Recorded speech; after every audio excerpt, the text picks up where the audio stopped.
What's up guys, Matt, Legacy 4x4. Nice cold day out here, but it's a good day. We're working on a tuggy buggy.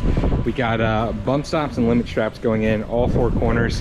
I'm probably only going to show working on the front one of the corners, but it's the same idea all the way around. So I already got one corner done. Generic Fox bump stock, Poly Performance limit strap. Tabs on the top of the chassis that are gusseted on the back.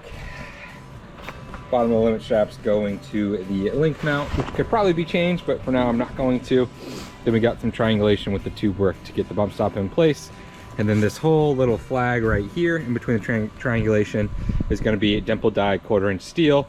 We're going to make that when we go to Jake's house. We might even do some laser cut, laser engraved, plasma CNC cut emblems. We don't know yet, but all that's going to get covered with sheet metal right there. I think I'm just going to like the look of that. So that's how it works. That's the generic setup I'm going for on the bump stop and limit straps on the front side. It's probably gonna be really close to that on the rear, but I'll show you that when I get there. But besides that, let's get into building the other front section of the bump stop and limit strap support area on the tuggy buggy. So let's do it.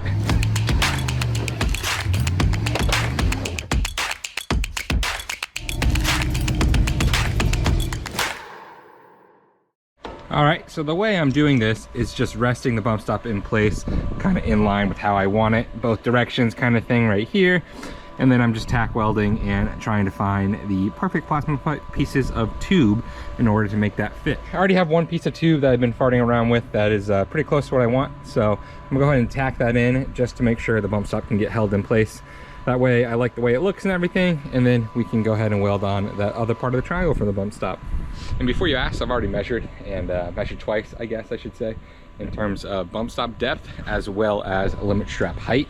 So my front bump stops are 4" bump stops. With that being said, I just go ahead and lift the outside of the shock to 4.5 inches, and that's going to allow me technically a 1/4 inch of up travel left in the air shock once the bump stop is fully bumped out. So that's what I'm going for. That's my math on that. And then the limit straps, those are 24" limit straps. The limit straps are also stretch 1 inch per 12 inches of length. So I didn't use the engine hoist, lifted this all the way up, measured how far the distance was between those mounts and the chassis, and that's how I came up with that. I just want to preface that by saying that all that math's already done. This isn't a how-to video or anything. This is more just documentation like always. So without further ado, let's get into finishing up this whole bump stop conglomeration up here in the front.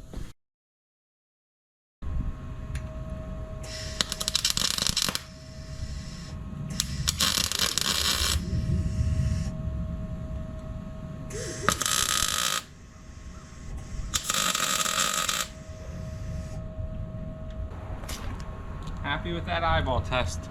I'm gonna go ahead and lay some thicker tacks in there real quick.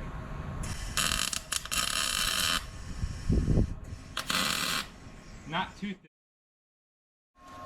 Do a little bit of blacksmithing to get this to fit right. Hit it with the hammer, notched it a bunch of times. You know, trial and error. Should fit pretty good though.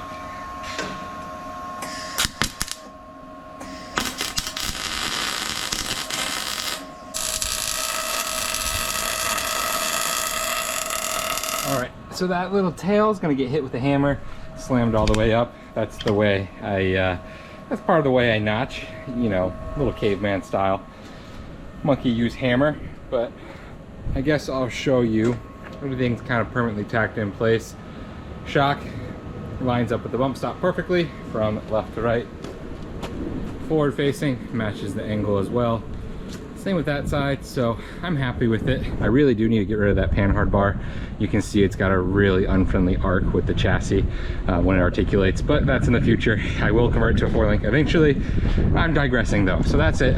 That's the basics of the bump stop. So now I'm just gonna go ahead and cover weld and fully weld and tag everything in place, and then we can worry about limit straps. So I'm gonna burn this in and then let's talk through some limit straps.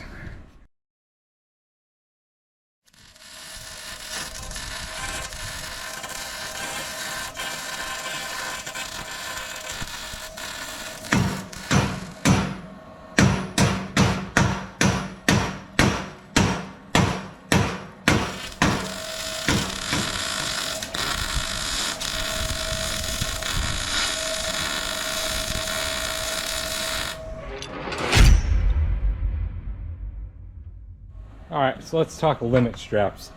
This is just a generic 1/4" mount piece I had laying around. Widen the hole a little bit. Gonna weld it to the top of the chassis right there. Nice full weld all the way around, including the bottom side. Once that's all welded in, gonna take my spines. These are just plasma cut. I think this is 3/16 plasma cut, and weld the spines on the inside. Final design will look something like that on that one, just to add a little bit of strength and gusset to that limit strap point. And like I said, those are already pre-measured, so that's what I'm going with. I'm gonna go ahead and do the same thing I've been doing, burn those limit strap points in, and we'll be one step closer to finishing. All right, so we got everything in place. Pretty happy with that. It's a little tight there with that limit strap, and of course I just layered a thick coat of green paint on everything, so you probably can't see that well. But it's a little close, not too worried about it. Only reason this bump stop and this shock is up higher is because we're sitting at an angle, and this bump stop's not adjusted to get to the bottom of that shock. But besides the point, that's how the front bump stops and limit straps work. Really happy with that. Like I said, this little triangle right here is all going to be 1/4" dimple die or 1/4" plasma cut emblem, so be a little more sturdy on those little flag sections. Other side as well. Again, the whole rig's at an angle right now, plus the panhard throws it off, but that's how everything looks in place. As you can see, bump stops hit first before the shocks, and then, you know, limit straps will limit the up travel. So we're gonna go ahead and call it good on the front bump stops and limit straps, and then we're gonna move to the back. But before I can show you guys the back, I have to remove these old drum brakes and then do my weld-on brake conversion. So that's the route we're going down. So I'm gonna go ahead and do this whole weld-on brake conversion video, and I will catch you guys after that video, because that's got to get done first.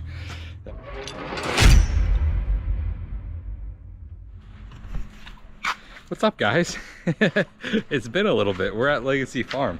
It's been actually a couple months since we worked on the buggy, and this guy over here, we've built a whole nother rig since then, but we're finally getting back to working on the buggy. And as you can see, it's at a little bit of an angle on the rear, since we're finishing up these limit straps and bump stops. I've got 1/2 inch down the shaft marked. This is the max travel of the shaft.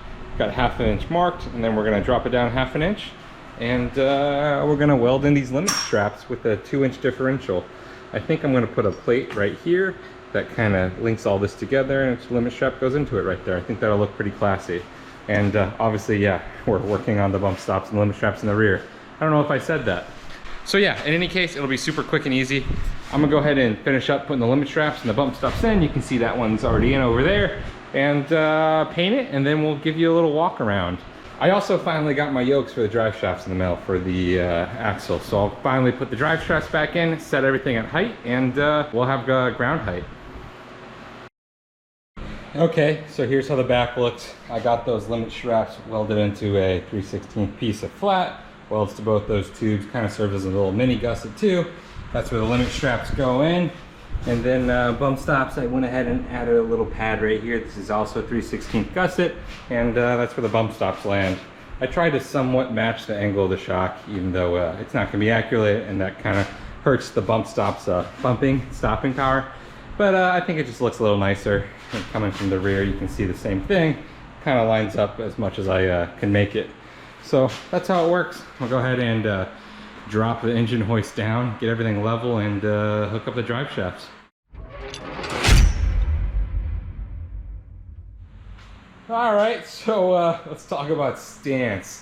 You guys haven't seen it on its new H1 recentered wheels. I found a really good deal for these Trailworthy Fab H1 recentering beadlocks. If you don't know what that is, they basically take an H1 wheel, put PVC inserts inside of it, and keep the double beadlock feature while recentering the hub. And the back spacing is a little wide, but I think they're pretty, and I got a good deal for them. So no more pneumatic beadlocks. We're gonna run the H1 recentered beadlock.